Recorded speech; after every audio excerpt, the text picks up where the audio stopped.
is saying. And that was our Boston station, WBZ. And you're taking a live look right now at police activity at a storage unit in Salem, New Hampshire. That vehicle you saw there, the white one, possibly linked to the suspect in the Brown University shooting and the killing of an MIT professor, was found abandoned in that area. So Salem is about 40 miles northwest of Boston. We're also waiting for an update from the Providence Police Department. You can see the podium and all of the microphones there. We'll bring that to you live just as soon as it happens. I want to bring in CBS News legal reporter Katrina Kaufman, who's been following this investigation from the very beginning. Katrina, what are you hearing from the search right now in New Hampshire?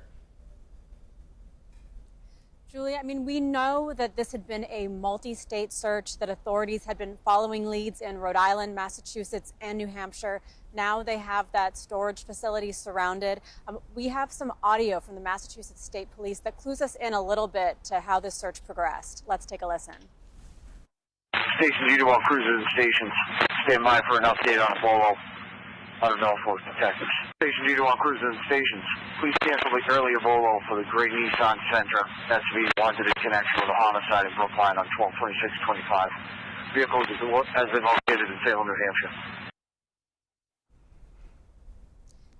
Now, what we don't know is whether the person of interest is inside that storage facility, and if they are, whether they are dead or alive.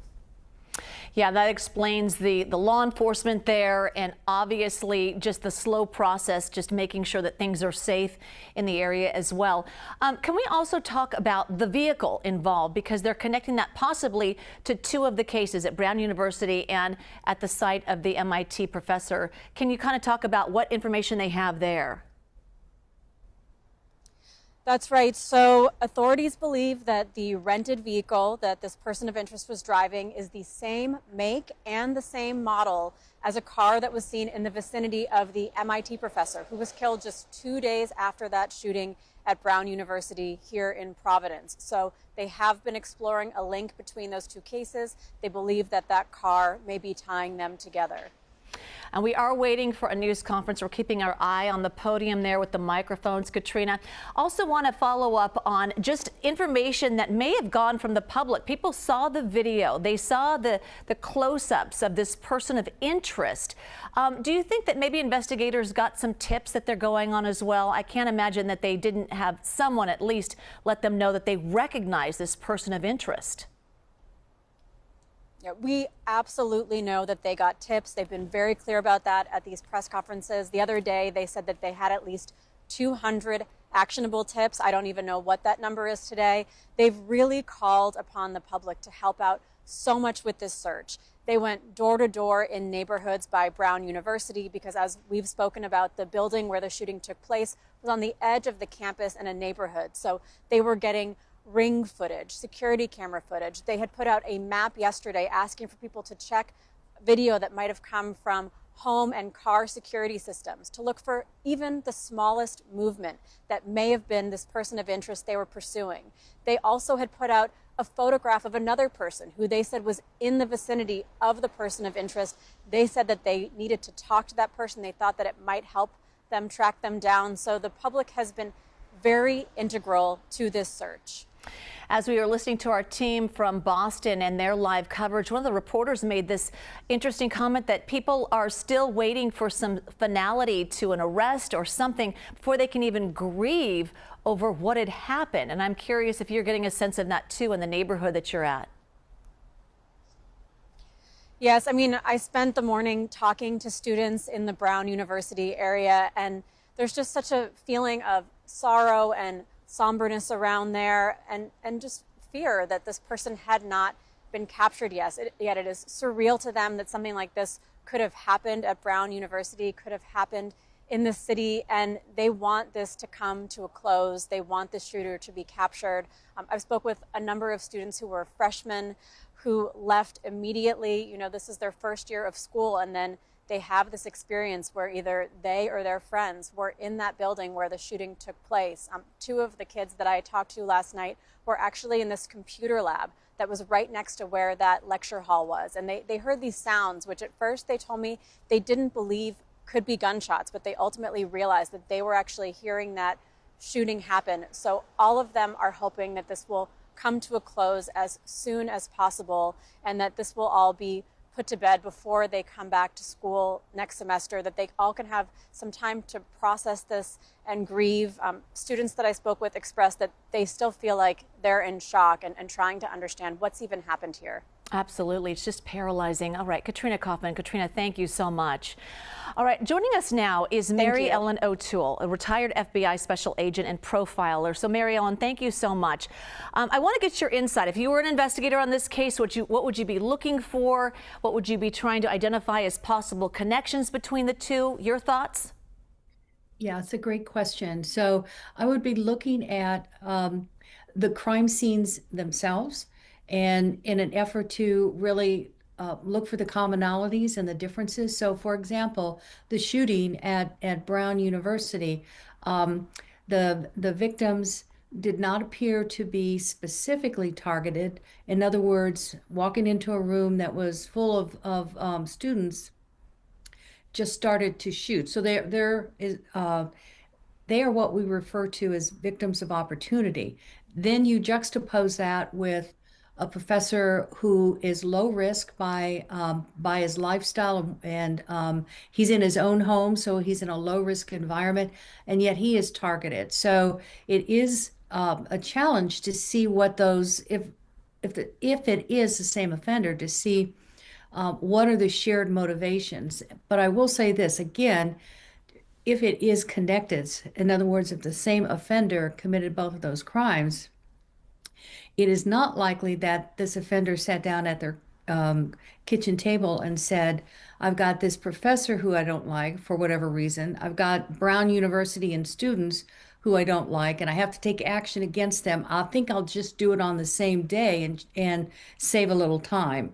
That's not realistic. It's more realistic that the thinking and the planning of two academics, groups of people that work in the sciences, probably some of those students in that building were researchers, that there are shared commonalities there. And that's what I would be looking for.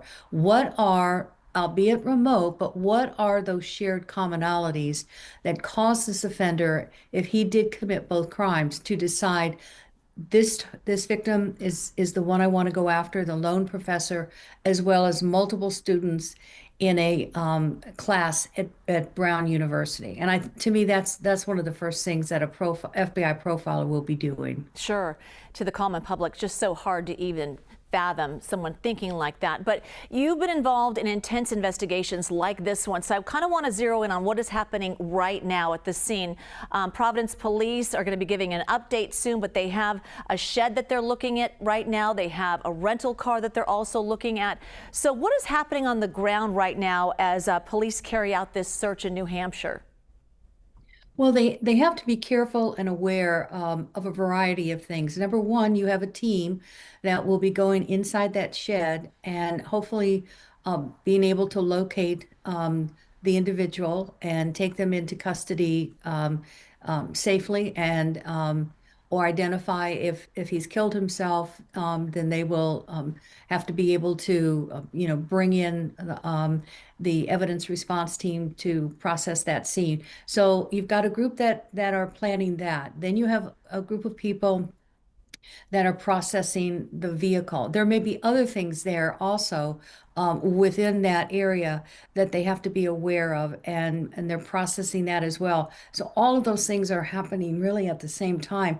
But the primary, their primary concern is safety.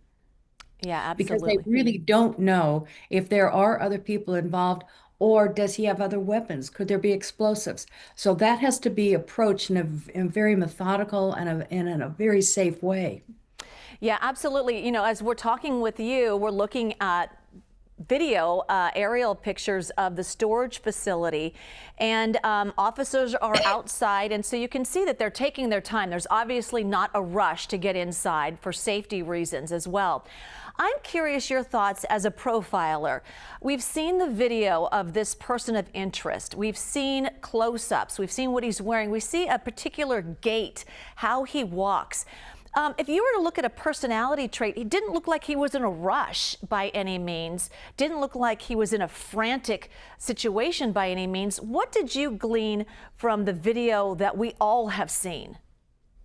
Well, it did appear that he was working at his own pace, that he was not excited, he was not frantic, he was in control of where he was walking and what he was doing. And what that tells me is that this is somebody that was probably not affected by drugs or alcohol, because it does appear as though he was, again, he was in control.